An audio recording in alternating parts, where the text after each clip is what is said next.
What up, dude bros? I'm Frank. This is a video review of the Nerf Zombie Strike RevReaper. This blaster is pretty innovative and very cool mechanically speaking. Even if it's not your style, totally worth paying attention to the review. Just because it's a new category in our Nerf blasters. It's flywheel, but mechanically operated. There are no batteries in this blaster, so EMP-proof, BT dubs. It's mechanically flywheel. How cool is that? So let's get into the review, starting with the unboxing.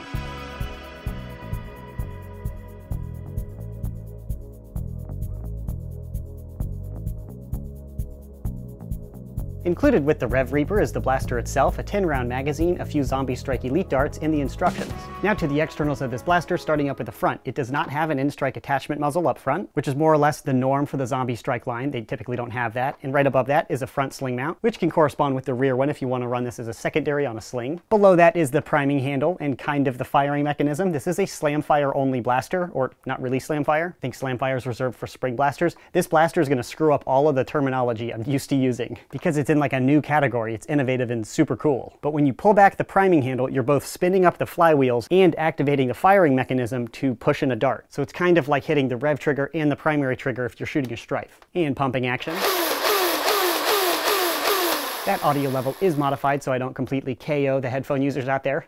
I do what I can to balance my audio, bros. Now, there aren't many priming handles like this, so I can't really compare it to many things. I remember the ripsaw from way back in the day where you're pulling back on a handle. It feels just like that, and what you're doing is driving this gear system and kind of building up the inertia to get the gears going. However, it's worth noting the firing velocity is directly dependent on how you prime the blaster. It's not quite like a bow. If you pull back a bowstring and you're really weak, once you get it all the way back, it's going to shoot the same velocity. Because once you pull back the bowstring, the potential energy is stored, so it doesn't really matter how long it took to get there. This does not work the same way at all. If you pump very slowly, you're only revving up the flywheels slowly, compared to if you crank it super hard, you can get the flywheels to go faster to shoot faster, which is reflected in my chrono results. Just trying to prep the firing demo with that intro so you know what's going on. Moving on, you have this little red window in here so you can see the flywheel action kind of spinning and stuff. Not sure how many Zombie Strike blasters do the transparent window. It's kind of like the Doomlands thing, but pretty cool nonetheless. You can see the gear action and the flywheels themselves spin up. Behind that is the magazine well. Now this magazine well is obviously, you know, crooked like Aussie style.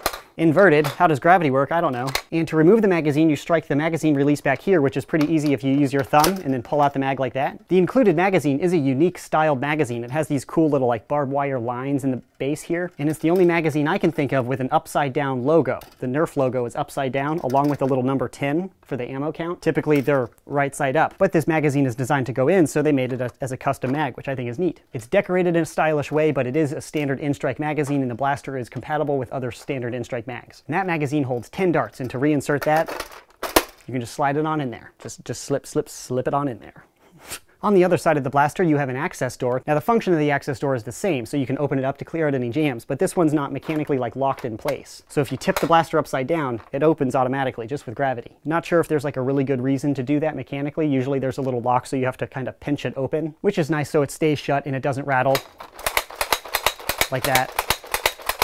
But other than that lack of a lock, the access door works the exact same way as a standard Nerf access door. And moving on to the grip. Now this grip is pretty comfortable as far as the sizing goes. It's, you know, nice and filleted, ergonomic, pretty smooth. But I have to point out, it's a wobbly grip, and it's a little disappointing. It feels like I'm picking up an off-brand Nerf blaster. Nerf brand blasters made by Hasbro are typically manufactured to a higher level of quality. When you pick up a Nerf blaster and you hold it, you can tell you're holding a Nerf blaster. And it's enough to drive me crazy, especially with like effectively a slam fire only blaster. The grip stability is vital to the accuracy or the precision of your firing. But it has this cool little chain thing attached to it, so style points. And I already mentioned the rear sling mount, so that is the external overview of the RevReaper. Again, to operate this blaster, you get any in-strike magazine, you load it up with Elite darts, Zombie Strike darts, Waffle Head darts, all of the micros. Yes, slip it on in there, and you pump away. Shooting blue Elite darts instead of the green Zombie Strike darts for the contrast on the white background. So you can see the darts flying through the air, and as you can see, I've built another dart net. This is version 3. This is the last one I'll be building for a while. First one was too big, the second one was too small. This one I just went YOLO mode. It's super mega awesome big. Based on the blaster board's units, and I have some built-in reactive targets, and I have some paddles, which I'll show you in a second. Enough talking, let's pew pew. I'll start off with slow pump speed and slow rate of fire, intentionally yielding a lower velocity.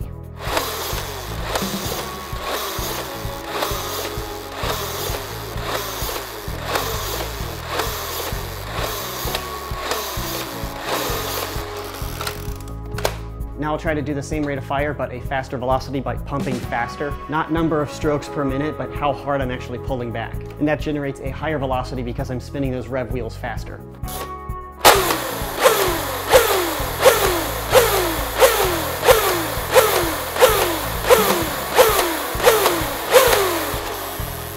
the biggest dart net I've built, and I missed. I think I just lost my sniper status accolade. Now beast mode, where I pump hard and fast. Oh yeah.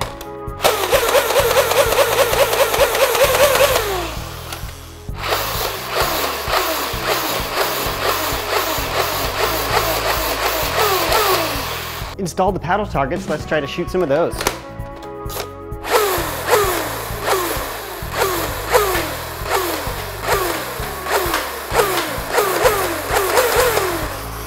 Surprisingly accurate, probably a little bit of luck or a lot bit, but let's try some waffle head darts.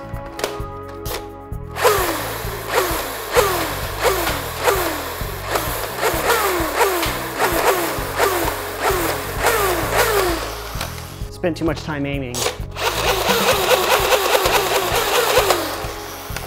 Yeah, so operating the RevReaper is tons of fun. It's a very unique blaster. Nothing else that I can think of fires like it. It's not quite the same sensation as a slam fire only blaster because you're revving and the pressure that you're pulling back is kind of consistent. It's more linear and it's weird, like you're just constantly like winding something up, and you kind of effectively are. But overall, it's tons of fun. Now, slam fire blasters, like spring blasters that are slam fire, are typically a little less accurate when fired in slam fire mode compared to single fire mode. And that's because you're shaking the barrel while priming and your barrel wiggles a little bit and it goes off target. That's just an inherent property of slam fire compared to single fire. When you prime, you point, and then you press the trigger to fire more precisely. Being slam fire, or effectively slam fire only, you have the same cons, but add to that you have two pretty wobbly handles and no stock attachment point. This blaster is pretty difficult to aim. And if you slow down how hard you're pumping the blaster to kind of pay more attention to the barrel, your velocity is going to drop. And to illustrate that change, I threw the RevReaper up on my chronograph, and while pumping hard, I got an average velocity of 88 feet per second. When pumping slowly, or less hard, I got an average velocity of 51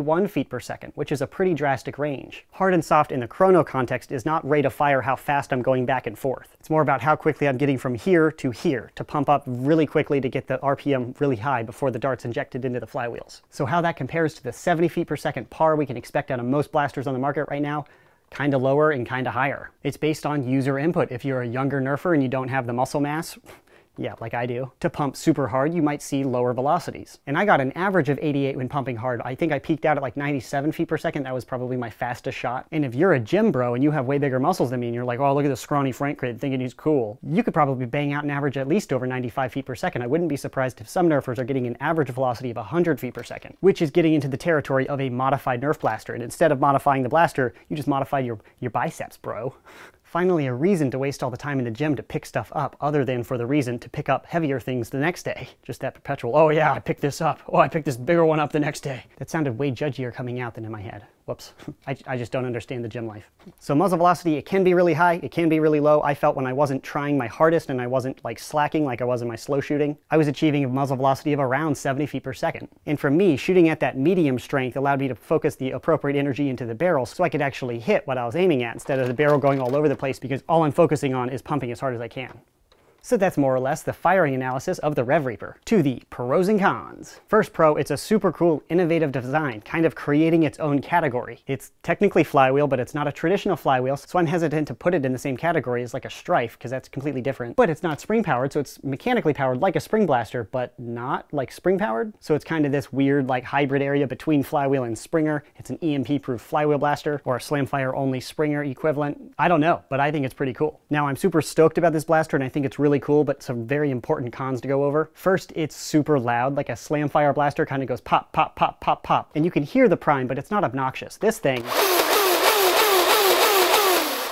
that's just icky. Second, it's challenging to aim because you're putting so much energy, and actually more so than a standard slam fire blaster, into pumping the blaster. So you can't put as much energy into the barrel orientation, which will lower your accuracy. Next, the wobbly handle, that's just drives me crazy. And I did try to tighten up those screws and tighten the whole area, and it didn't help at all. I just feel the tolerance is there, just nah. And the last con, which is also kind of a pro, the velocity is user dependent. If you're a gym bro, you can wreck people without ever modifying your blaster and without buying IMRs or upgraded batteries. You just upgrade these batteries, boom!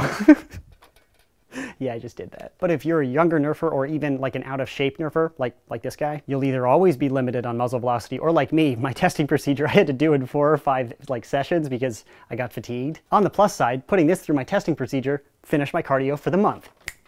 That's how little cardio I do. Those are the pros and cons that are unique, or the ones that I felt were worth pointing out. Overall opinion on the RevReaper, overall I think it's a super cool, innovative blaster. Would I personally use it? Probably not, because I like flywheel blasters. I like it, but mostly for the mechanical innovation involved in the blaster. I think it's really cool that Nerf completely steps outside of their normal box of Springer flywheel pistol and giant things like the Raptor Strike that are just unnecessary in sniper class. This is something completely new, and that's awesome. Usually everything's just a Jolt reskin. Well, this one is just a Jolt reskin technically, but it's a super fancy Jolt reskin that's EMP-proof. Yeah, bro. Review format's thrown all over the place because this is such an interesting blaster, but hopefully I've provided everything you need to know whether or not you'd like to purchase one. If you'd like to purchase a RevReaper, I'll leave a purchase link in the description box below. That concludes this video review. Thanks so much for watching, and as always, bros, stay tactical.